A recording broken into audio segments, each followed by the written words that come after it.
FYI, for the sake of this video, we are in fact recording through the Zoom H5 Studio, and I do also have to point out that we're using the CAD D90. There's an upcoming review on that, by the way, especially a note if you are irritated with Shure for jacking up the price on the SM58.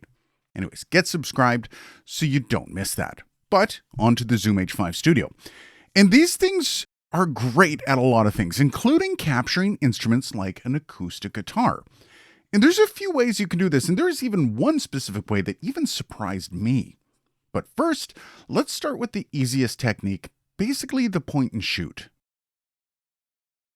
Now, there's a lot of sound engineers out there that just love the XY pattern for recording. Easiest way to get a stereo sound, and honestly, with something like the H5 Studio here, it's super simple. Place the mic and you're good to go. Now, there has to be some thought to how you are placing the microphone, and you should also do some testing with different angles to get the exact sound you want. And there's really only one rule to recording like this with an acoustic guitar, and that is the sound hole is off limits. Remember, the sound of an acoustic comes from that top piece of wood, not the hole. That hole is basically a relief hole, and the only sounds you're going to get from that are woofy and will not sound great. Now, some of the favorite spots to use are here on the 12th fret, at least 6 inches away, by the way, and on the lobes of the guitar, either front or rear. Now, I can say you get a bit of a fuller sound at the rear near the bridge, but all this stuff kind of changes depending on several factors, including just the kind of guitar you're working with. Now, using this method, you record it, then you just take it into your DAW, separate the files, and voila, you can play around with your stereo session by panning or really whatever you want to do. Or you can just keep it as a stereo file and go with that, but you do end up having less control over each side. It's up to you though.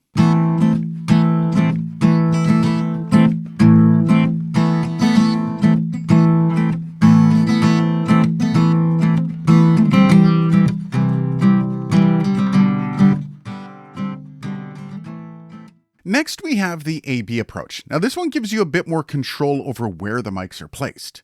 First up, you need microphones to do this. If you're trying to keep the room out of the recording, I would suggest a couple dynamics with at least a cardioid polar pattern. Now, if you want a bit more room into the recording, you can use condensers with an omni pattern or even a figure 8. Personally, I love pencil mics. And setting this up, it's actually pretty simple. Plug the two mics in and place them a distance apart, parallel, each pointing at the spot on the guitar you want to record. Now, I mention parallel as it's the easiest way to make sure the mics are the exact distance away from the guitar. This is important to avoid phasing issues with your recording. Now, phasing issues happen when the signal takes different times to get to the microphones, leading to the audio losing depth as the signals begin to cancel each other out. There are workarounds, but it's always just better to make sure you're recording the audio properly, and less problems to deal with in post, the better. Just trust me on that.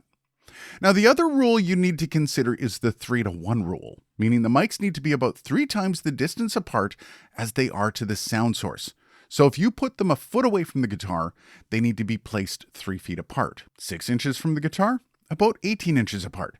Again, this is to avoid phasing issues. Now, once you bring that audio into your DAW, you can pan the files left and right, and there you go. You have your stereo sound.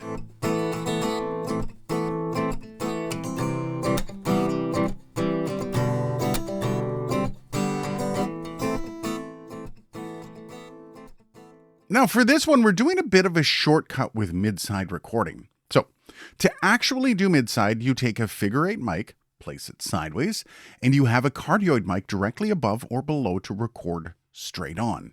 Then, all the magic happens in your DAW. We'll get to that in a second. But first, if you don't have a mic that has the figure 8 option, you can use an XY in a pinch.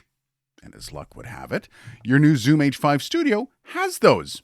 What luck! Now, for the cardioid option, we're going to be using the CAD mic, the D90. Review on that coming. Just a reminder, stay tuned and get subscribed for that. Now, what you want to do here is place one on top of the other and as close as they can be without touching. And there you have yourself a mid-side setup. Hit record on your H5 Studio to record both signals and voila. But the real magic happens when you take this audio into a DAW. Now, the first thing you want to do is split your XY audio left and right, then pan them both to the respective sides. Then, with the cardioid audio, drop that in and bring the fader all the way down on that audio. Now, if you listen to the XY files alone, they should sound fine. And if you introduce the cardioid recording in, it sounds fine.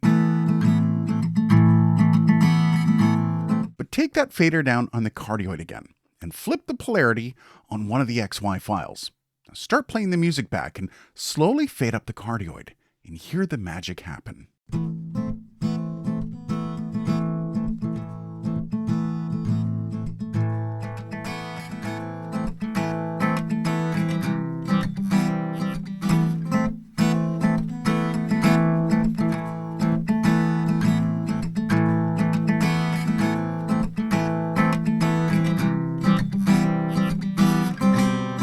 And that, my friends, is a mid-side stereo recording. Not bad for just a handy recorder and a cheap handheld, right? What do you think though? Did you have a favorite? Let me know down below. And honestly, let me know if there's any way you want me to feature the Zoom H5 Studio in any further videos. Cheers, guys, and thanks for watching.